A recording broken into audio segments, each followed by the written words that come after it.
All. It is the Smart Growth Committee meeting this time around. It is 6:24 and I am calling this meeting to order. I'm Nicole Shimoni, the chair.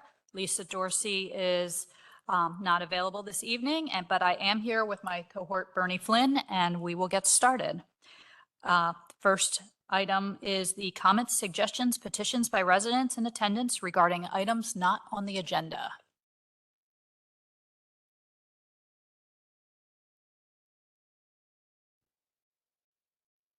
I had seen that there was documents pertaining to short-term rental. Excuse me, sir, can you Oh, yeah. state your name and your address? Tony Saletta, 402 West Gay, Saletta. 402 West Gay. You got it last time too. So anyway, there was a document on the item on the agenda for short-term rental that's taken off. I mean, is this appropriate time to speak? It was on the agenda earlier, Yeah, like a week ago. yes, this is items not on the agenda. So Okay, all right. So I guess the first question I have is current status of the ordinance. Is that been completed, going to be available for review and comment and voting? And when is it going to get voted on? I guess that's the questions I have.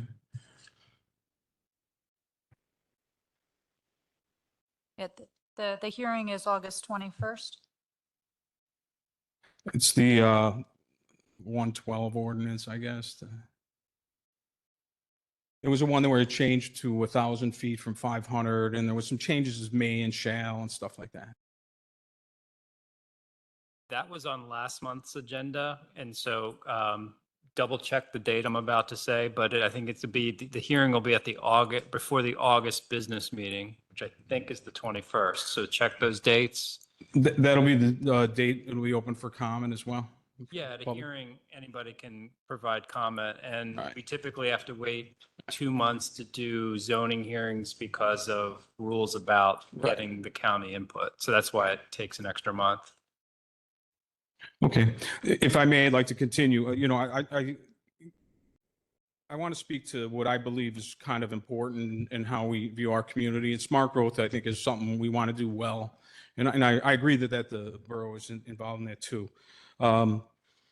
Short-term rentals are, you know, a pretty significant part of the economy in the town. There's a lot of benefits, but I don't want to ignore any of the concerns the borough has. And there's legitimate questions on each side.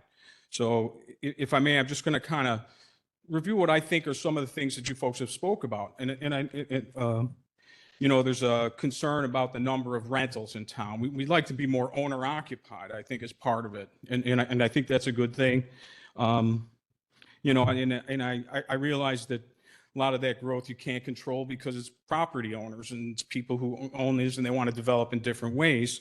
But yet I see, and it's not even a but, because I don't even know if I'm against it. I saw an article where Sean, borough manager, was quoted as saying there's 530 apartments coming to Westchester Borough based on the different developments in town. You know, if we're looking for owner occupancy, why aren't we seeing what happened like at the Daily Local property or the old Shanahan property? I mean, and I don't think I'm against it, but I think we need to acknowledge the duality of the situation. There's two sides to these things. And I think that, I don't think it's a bad thing. I live not far from you, Bernie, and I'll be in the shadow of the thing that's going in at Mitch's gym. So, you know, I'll never grow tomatoes. you're again. really in the shadow. My tomatoes are totally gone. Right. So, you know, I think we got to acknowledge the duality of it. There's different sides of the story. So I want to do that. I don't think it's bad. I don't think it's wrong, but it's going to have to be addressed. So, the other concerns that I noticed, non-local investors. I've talked to numerous small or short-term rental owners. We are local people with local roots. There is nobody that I spoke to that is a corporate entity. These are small businessmen, small business people who are going to basically ordinance away their income. I mean, think about that. I mean, there's retired people with some rental properties and Social Security. There's others with handicapped kids, single moms. You know, so there's a human component that I think needs to be thought about as well. You know, you know, another way to get around it, maybe revisit the ordinance and can we limit the number that any entity can own? I mean, these are parts of the conversation. And as you look at other municipalities, how they dealt with it, they found ways that they can find the happy medium. Parking and traffic, you know, I kind of think it's a red herring because people don't stay in places where they can't park. You know, you get a bad review. I got 2 tickets the weekend I was there, couldn't find a parking place before. They're not going to stay there. And the actuality of is anybody who comes, let's say you got a 2-bedroom apartment, you're going to get somebody in there. And if it's in town, you're not getting a family with a bunch of kids coming in there. You're going to get maybe some young adults and maybe a roommate. If so, a 2-bedroom apartment, you might have for sure 2 cars, perhaps even 3. When a short-term rental guest comes, they usually have 1. And then there's an occupancy rate of like 60% perhaps. So you've got a 40% gain, even if there's the same amount of cars in parking. People like walkable. So, you know, they like our town because it is walkable. You're getting close to 5 minutes, so. Okay, I'm going to buzz through real fast then. Oversaturation, limit the total by the borough. The management of it. You have rental inspections, make it a rental inspection. But I think I'm going to just go to the benefits because I think that's the big one that I think would really make a difference here. All right, I'm going to give you 1 more minute. That's what you got. And, income for residents, I talked about that briefly. But I want to talk about business economic impact. There was an article about the Indigo. They estimate $30 million economic impact for the borough and surrounding area. 35 short-term rentals. We're 10% of that right now. I think maybe that's something to be proud of. And maybe that's something that should be applauded. When the Indigo comes in, will be about 16% at 35, if you have 35. So what does that mean? They're saying 30 million. You divide that by 3, we're probably $10 million in economic impact presently. Do you want to shut that off? I don't think it's smart. We're the only place with let dogs in right now too. And then of course, I think the businesses in town, they might not appreciate, you know, all those carry-out bags ending up in different places around town. Thank you. Additional revenue for the borough, perhaps, licensing and fees. I think there's a better way to do it, and I think we should revisit it. That's all. Thank you. Thank you.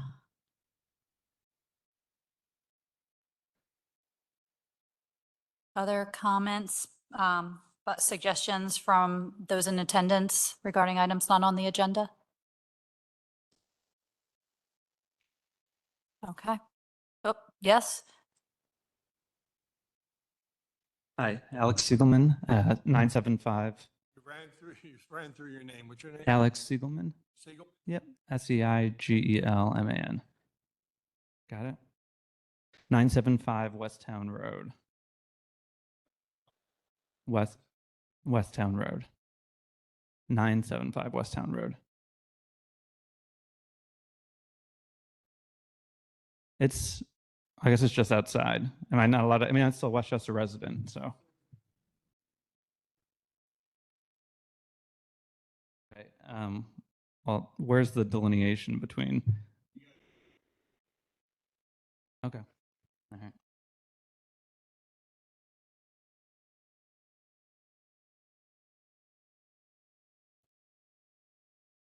Good morning. I'm sorry. My name is Zun Lu. It spells Tsun. The last name is Lu, Lu, and I own the unit 253 East Chestnut Street. Yeah, across the Square Bar. Yeah, my wife and I, we raised three kids, and we are making them ready for college. So we decided to start Airbnb on the East Chestnut and Road, and we try to increase our cash flow so we can get better position for the college loan. Yeah. And we bought the unit last September, and we love the unit. First, because my wife and I, in the last 6 years, we spent so many dating times in local restaurants. We are familiar with every blocks. And we finally noticed this unit is beautiful. And then, so I did an interior design. My wife did a hosting. And this house was said to be built in early 20th century. So we recovered the wall, recovered the flooring. We exposed the historical flooring, and there are some missing part. We put a historical flooring to fix that. So we try to restore its old glory. And we believe that's very appealing and also fitting to the landscape of Westchester. And I myself travel a lot, and I have used so many Airbnbs. I just have so much confidence this is going to be a great addition to the town. And so, so I did that. I'm not a wealthy person. I make $6,000 per month. That's good enough for me to get a loan to invest in this. And altogether, I spent, my budget was $700,000, including buying the unit and the restoration. A lot of work I did by my hands and with my friend who is also a contractor. And then we started Airbnb since this January. And I did look up the township website. I looked through the coding carefully. I didn't see anything that even ambiguously suggests that short-term rental is not allowed. And I have totally no knowledge about these ordinances until a local journalist sent a message to Airbnb platform and say, hey, you are breaking the code. I have no idea. And then that journalist kindly directed me to the controversies. In the past, the story was new to me, and so we are shocked. And so you see, I have $6,000 income, and I've invested so much in this.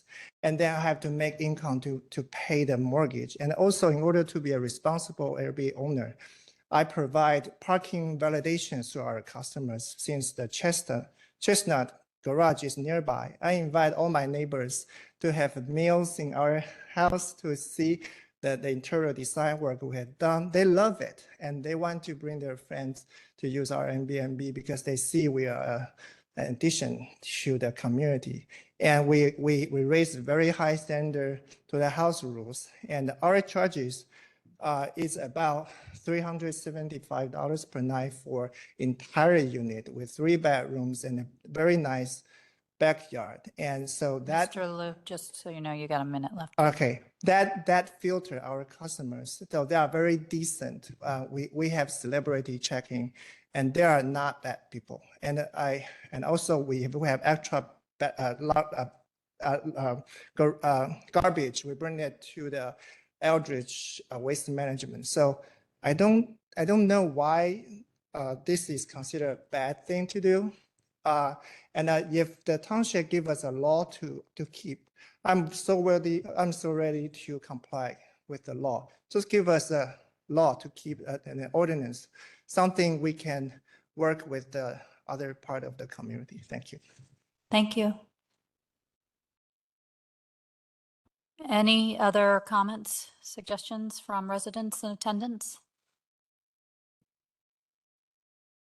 All right. Well, thank you all for your comments. And you'll have a chance to speak more at the hearing on August 21st. And just a reminder, we are approving Airbnbs in Town Center. It is something that we're going forward with. We're not getting rid of them. We're trying to put something in place so we can learn and actually have something that people can work towards and be safe about, right? So it's not that we're saying no at this point. Second of all, hopefully, if you are unable to do an Airbnb, you can rent your property just as a regular housing rental, which we have a lot of those in the town as well. So hopefully you can do that. Westchester is a place where a lot of people want to live for certain. So let's move on to our director's report. So since Sally's unable to attend and this was going to be a verbal report, we don't have one, but I did take those comments that were heard in our public safety meeting, we're putting together a written report that'll be available for everyone next month with these items in it. So nothing to report this month. Mr. Metric, as I mentioned to the chair, the largest organization that's going to be affected by what we do is the Westchester Landlords Association.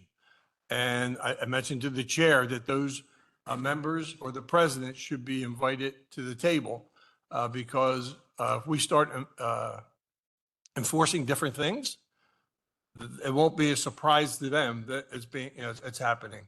That way they can take it back to their constituents that all the 65% of the people in the borough, I believe, rent. So it's a very large number of people that actually rent in this borough. It's not like we don't have rentals. Thank you. All right, let's move on to action items. Motion to direct the solicitor to attend July 22nd zoning hearing meeting regarding 5 North Adams Street. So this is an application you're aware of for the property that's across the street from our council chambers, this large property, and the applicant has proposed a little over 300 multifamily units and requires certain relief from the zoning hearing board in order to do that project. Our zoning officer reissued a revised letter, and there are various special exceptions and variances, both required in order for the applicant to do what they have proposed. The applicant has that information in their hands and has been in discussion with our solicitor and law firm and our legal team. And it is our understanding that the applicant will postpone ask for a continuance of their hearing to the August 26th zoning hearing date. So this matter can be tabled for the August smart growth agenda.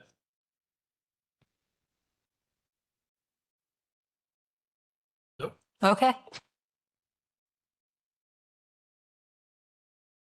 All right, motion to direct the solicitor to attend July 22nd zoning hearing meeting regarding 650 North Franklin Street. So this is a application that was made in September, or the zoning hearing board ruled on this in September of 2023 and granted dimensional relief in the form of a variance to the applicant to construct a single family home on a lot on this address. Permissions or special exceptions, variances, decisions that are granted by the zoning hearing board expire after 12 months if the applicant has not gone and gotten their building permits yet. The applicant has not been able to commence construction for whatever reason. I'm not sure. I can't speak for the applicant. So all they are simply requesting, and all the matter that's only before you, is whether or not you object to the zoning hearing board granting them an extension of time. So the zoning hearing board's already had the hearing, already granted the dimensional variance, already considered all the conditions of approval and issued an order and review last year. So they're simply asking for some extra time, but they do have to appear before the zoning hearing board to get that extra time. So it's the staff's recommendation that the solicitor not attend this meeting because it's simply an ask of extra time for a decision already made. I'm good with no attendance. Yeah, Mr. Metric, I'm good with no attendance.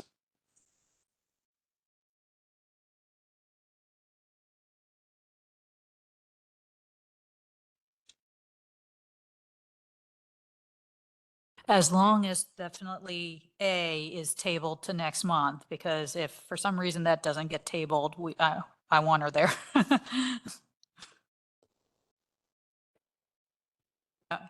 Yeah. All right, C, motion to direct the solicitor to attend August 26th zoning hearing for 1 South Brandywine amended application. So this address should be familiar, and we do have the applicant and their applicant's legal counsel, and I also see familiar legal counsel for the neighbors in the room as well. This is an amended application where the applicant is considering a residential use in the building rather than what was proposed before, which was a daycare use.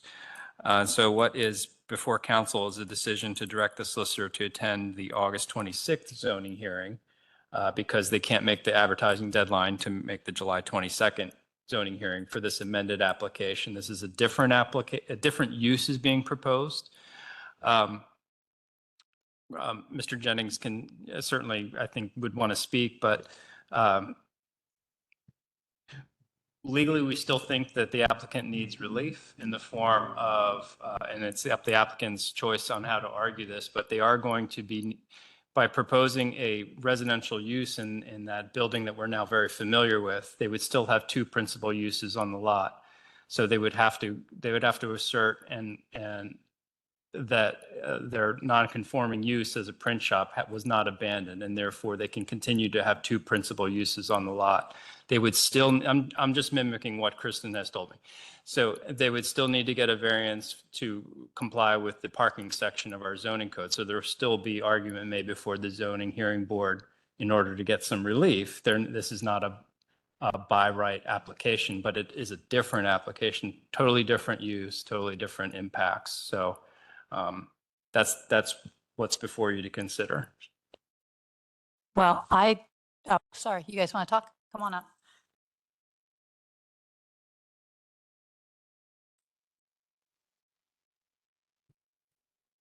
Good evening. Ryan Jennings on behalf of Christopher and Shannon Mandine. We've been here on two prior occasions. Thank you for having us back. We were here in March and in May, so we have an every other month thing going here.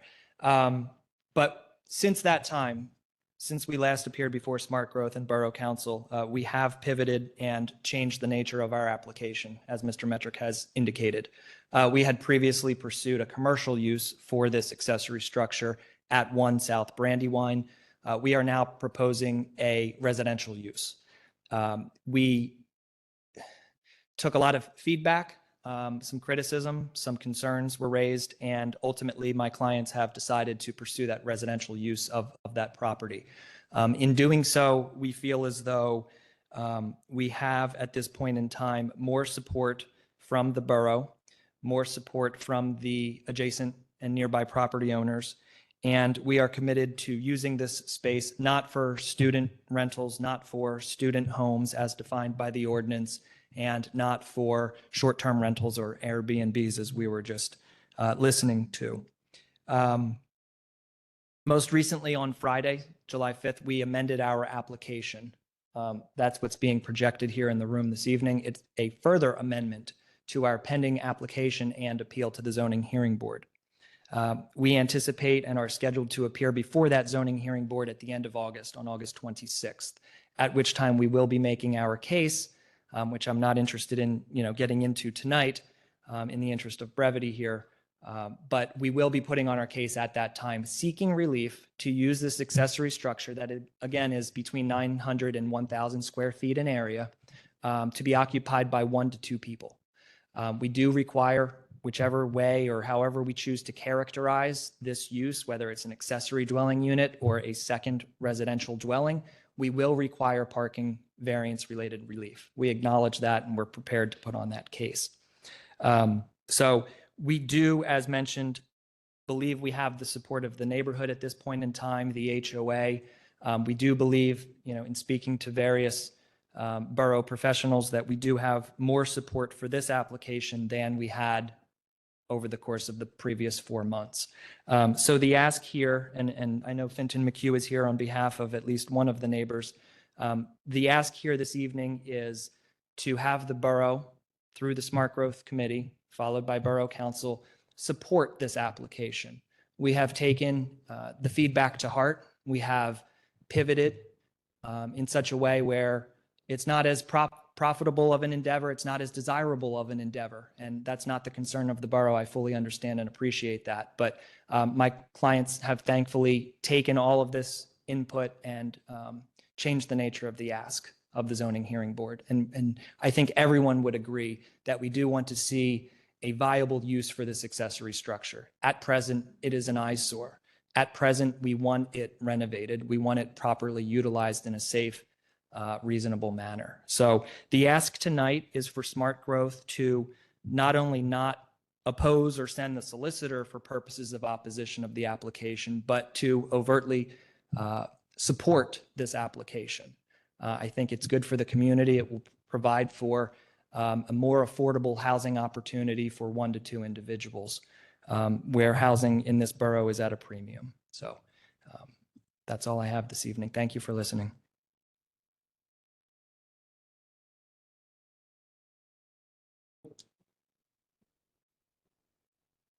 Good evening again.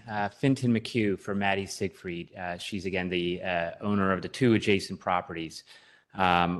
Maddie's not here tonight. She's away on business, but she sent me to, she wants to make sure that she's affirmatively supporting the residential use, the pivot, as Ryan called it. We're very pleased to hear that. We were against the daycare. We're still against the daycare, but we formally support the residential use that's being proposed. So hopefully Smart Council and Council in general will pass that along to the Zoning Hearing Board. Thank you. All right, thank you. Any other comments? Bernie wants to make a comment. Good evening. I was the one that was probably most vehemently opposed to disrupting the neighborhood with the daycare down in an established senior neighborhood. And looking at and reading the amended application, I can tell you I fully support, without even sending the solicitor there, to change the application to residential living. I like what you said, Mr. Jennings, affordable. So hopefully that'll be part of the application when you go to the Zoning Hearing Board as affordable living, which you just mentioned. And also in the application, it still has the words daycare. Can you address how we're going to not look to see if you don't get one, you're going to try to fall back onto the other item? This way here, we know that we're agreeing that it's going to be a residential use only, and it's going to look beautiful on Market Street. Yes, we do think it'll look beautiful.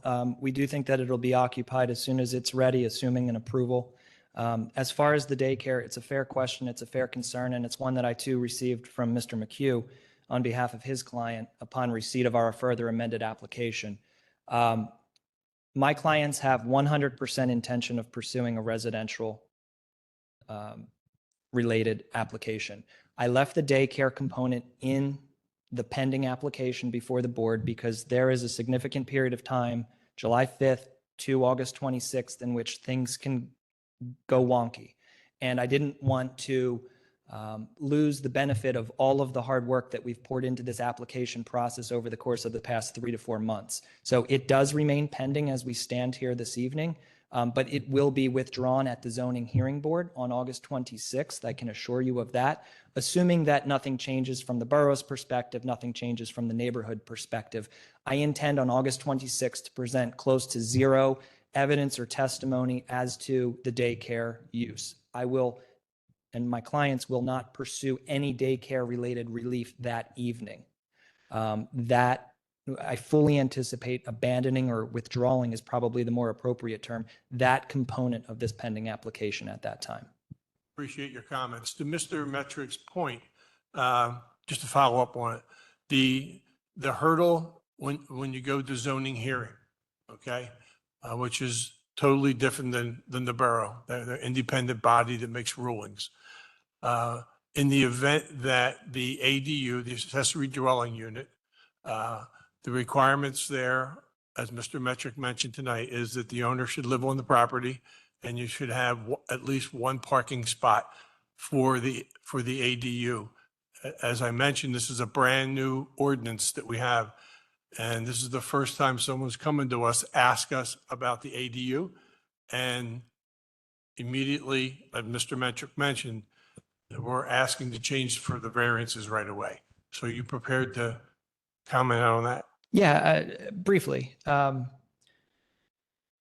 We presented the amended application, or the further amended application, from July 5th in 2 separate fashions. And my clients and I do not have any preference as to what the borough wants to call this, whether it's accessory dwelling or a second residential dwelling unit.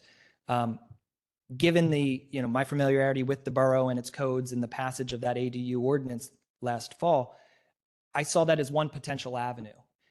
That requires one parking space. The other alternative requires two. So in speaking with your solicitor, Ms. Camp, in preparing this documentation and kind of just putting our heads together, thinking of the best path forward, I didn't want to fully pursue one of those residential opportunities and fully discount the other. I put them both in there, and we are going to have to pursue one ultimately. We'll probably put on evidence for both. I haven't really planned how I'm going to present my case at the end of next month, but what I wanted to do is have it all out there so that the Borough Council, the Smart Growth Committee, the Zoning Hearing Board, if they are inclined to get behind this project finally and support this pivot, I wanted them to have as many options available. However they want to characterize it, we're willing to go down that particular path. Thank you very much. I fully support your actions moving forward into the residential spectrum. Thank you. And I'm glad we got here. I'm glad this progress was made. And to whatever extent any council members, any smart growth committees, any borough council is willing or able to either attend the zoning hearing on August 26th to render public comment, to prepare written letters of support before the borough zoning hearing board, we will accept that. We will introduce it as applicants' exhibits in support of the application. So to the extent anyone is inclined, we would be happy to entertain further discussion in that regard. Thank you. So a couple things I just want to say. I supported the daycare as well. I support this. I do find it interesting too, you all match tonight. It's like not only the coming together of the minds, but the outfits. You could take a little family picture. But point is, I supported this business. I did not, if I'd have lived closer by, I would have supported it as well. I don't live close by, and at this point in time, it's good that you've come to a meeting of the minds with the community that is surrounding the business. And I see no reason why we need to send the solicitor at this point to argue against or anything. Yes, I'm in support as well. So Sean, 2-0, no solicitor. Thank you, guys.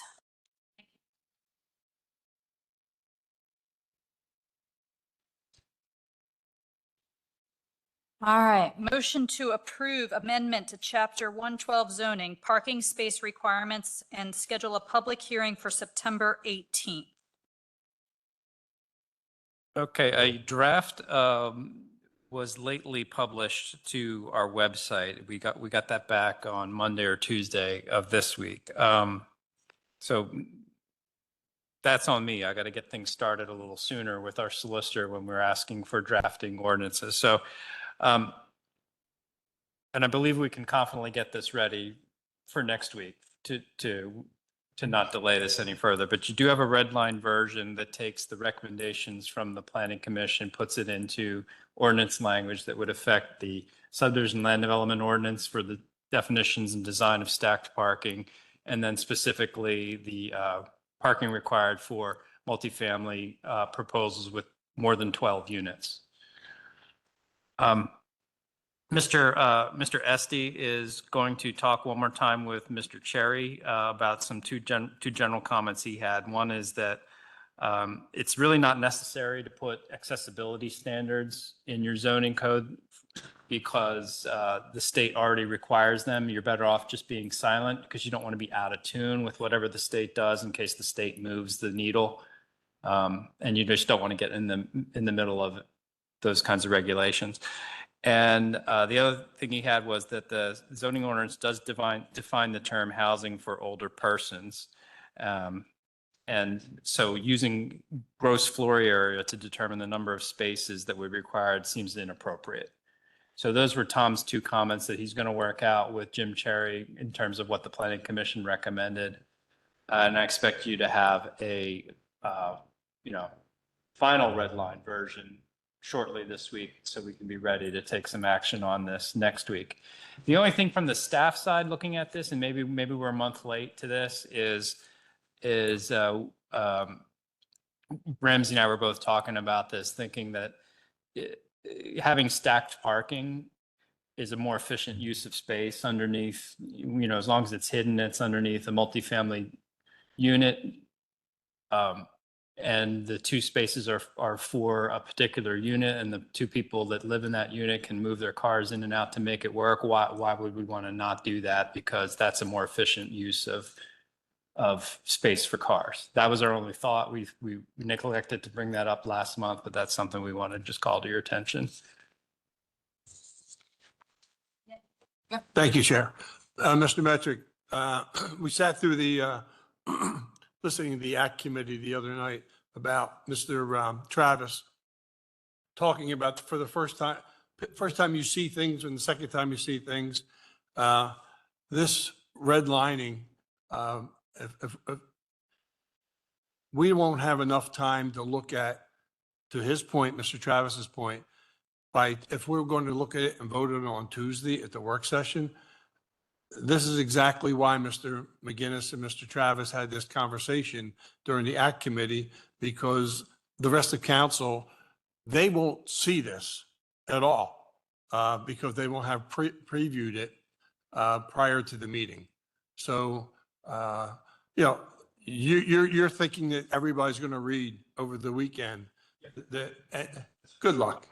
Good luck. I'm reading the tide charts, so you know, to see what I can go out fishing when I go back But they tonight. should be going into the agendas, and they should have read this version, right? I Like, understand that, but that was what the major argument or the major confrontation the other night at Act Committee is that, and Ms. Vicario, you see it once, they fix it. You change some more things, you send it back, they fix it. It doesn't give council a chance to totally review it for the full time. It's just my thought on this. I mean, I agree with everything because we have done it. It's under our policy, I don't but think I don't this think is the other people will have a brand new chance. business either, right? This is stuff that we've talked about. It's just being put into ordinance form, so. Yeah, Yeah. but yeah, I think it's important that they read it because this is going to be very, very important moving past the 4 big projects, for the parking. A lot of time was put into it. I want to make sure people understand, what's happening. So that's just my thought on it. So when it's updated, send an email out to Borough Council and say that it's updated and make sure you read it before, like everything, make sure you read everything before, I mean, that's what we should be doing. We should be reading it all, not just picking things. So, I have a question though. When I read through this, I didn't quite understand, D. Stacked parking for single-family attached dwelling units shall be limited to dwellings where the garage for exclusive use of that, well, wait, where's the one? Stacked parking spaces, the last sentence. Stacked parking spaces shall not be counted toward the required number of guest visitors parking spaces. What does that mean? That means that we're only allowing in this version, you're only allowing stacked parking in single family attached dwelling units, so townhomes, things like that, in the basement where they're directly above the unit they're serving. And you're also saying that should that land development require additional parking for guests and visitors, you can't count one of those stacked spaces for that parking that's required. Oh, if you're building it, you Yeah. can't say, oh, we've Now, got. let's say you have a okay. 14-unit townhome development that comes in proposing 7 buildings that are joined and they have duplex arrangements, living arrangements, and you're putting the stacked parking in the basement, in the garage on the ground floor, so slightly below grade. And when we do the calculations, you're supposed to have 1 or 2 guest spaces. You can't count those stacked spaces for those guests. Okay, I was Provided like, somewhere is this related to parking permits? I was very confused. The other question I have though, stacked parking for single-family attached dwelling units shall be limited to dwellings where the garage for the exclusive use of that unit is located directly below the dwelling and the parking spaces adjacent to the garage are for the exclusive use of the dwelling unit above. Well, what if there's no garage?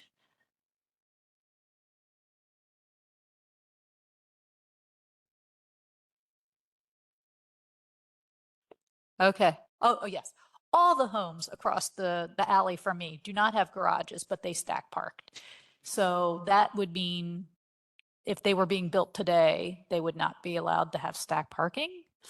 Like how does that work? Because I think that they're just, they're, 4-bedroom homes.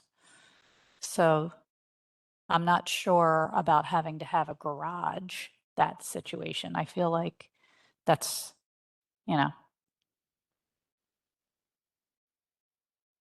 so take that back to the Tom Comita, Jim Cherry discussion. Okay. Right.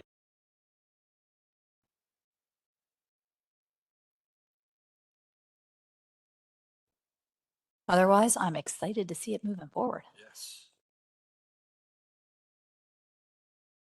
Is this is this on this one? Yes. Okay. That's good. John O'Brien, downtown Westchester. I just want to echo kind of the comments, I guess, from the parking department in terms of stack parking. I'm not sure on the multifamily units, if a resident, if it's like assigned to the specific unit, if it's a better utilization of the space and it creates more off-street parking pieces, I think it would be a net benefit for the borough instead of saying no to stacked parking within the multifamily units. That was just our one thing. I mean, ratios were fine, but I just didn't understand the clarity of the reason of limiting the stacked parking piece within the multifamily units. Bernie's saying the ordinance I now says believe no in the stacked ordinance parking. now, Mr. Messer, am I correct? That in the ordinance now, we don't allow stacked parking unless it's a private residential house. It is? Mhm. If it's a business, are they allowed to do it? Because I'll tell you why, Mr. Gore made a contractor on West Minor Street put angled parking in because they were all stacked parking there and it looked like a used car lot. I think it's probably 340 West Minor. I can't remember the Wydell, Widle construction. I think it's allowed for private houses, but not for businesses. So those are my thoughts. It's just we want the cars not on the streets to free up areas. If we can do that in a more efficient manner, especially with the bigger developments in, when they're in the garage and they're not in a line of sight, so they're not creating a issue. If it creates more parking availability, that's net benefit for us. So, thank you.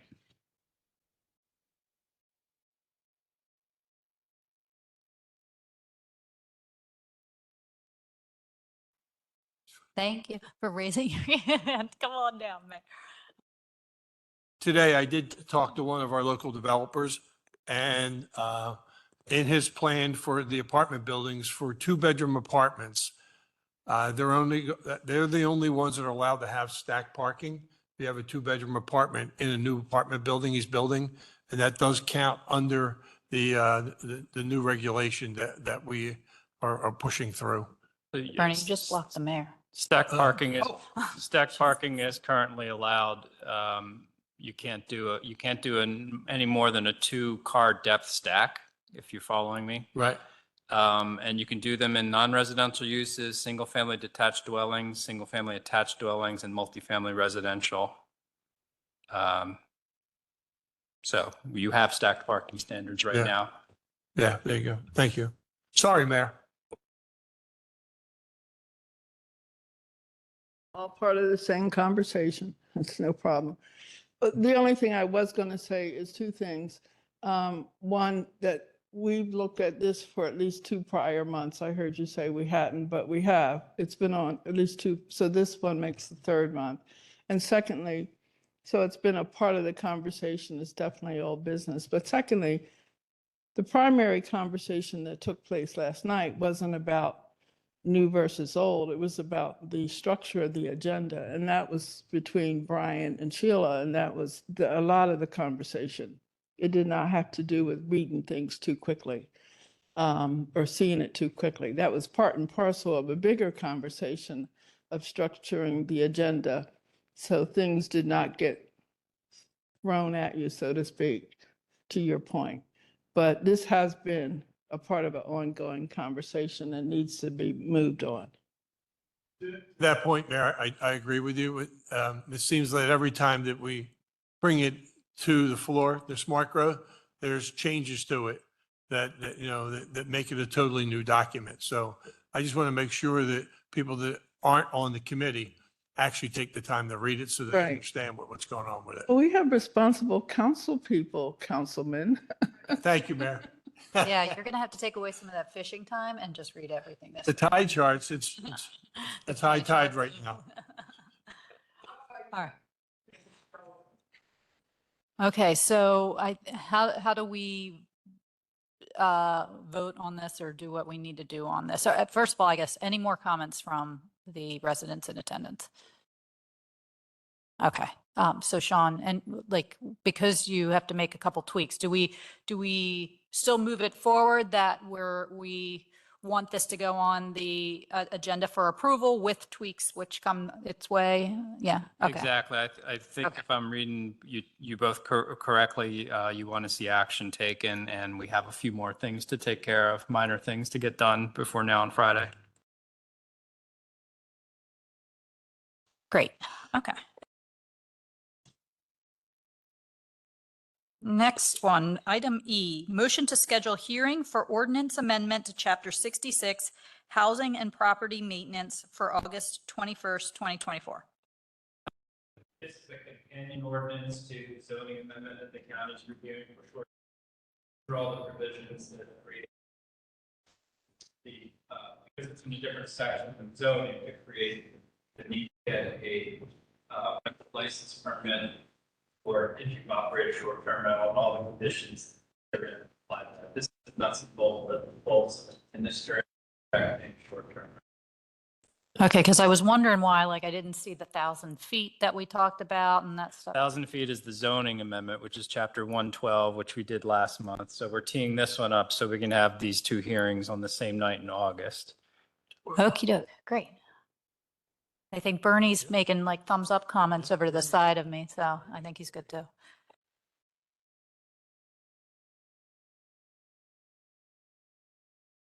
All right, number F, or letter F, approved June 2024 HARB submission recommendation attachment. Okay, the Harbs saw this and gave it a favorable recommendation. This is one of my favorite downtown buildings, if you don't know, and it's not because Turk's Head Wine is inside, although that's a very nice store. They want to create a wood fencing to shield their HVAC equipment that they newly installed, and the board deemed it appropriate with 4 conditions that the applicant would comply with, and they recommend council approve this certificate of appropriateness. And I think there's some pictures on pages. Yeah, you got it. So you know what I'm talking about. Keep going.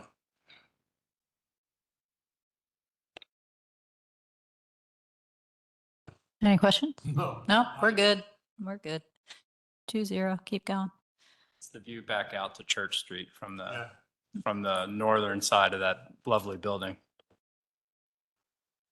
Great. All right, thank you. All right, G, a motion to approve June 2024 Smart Growth Committee meeting minutes. Approved. We're good. And then any other business? All right, seeing none, we are adjourned at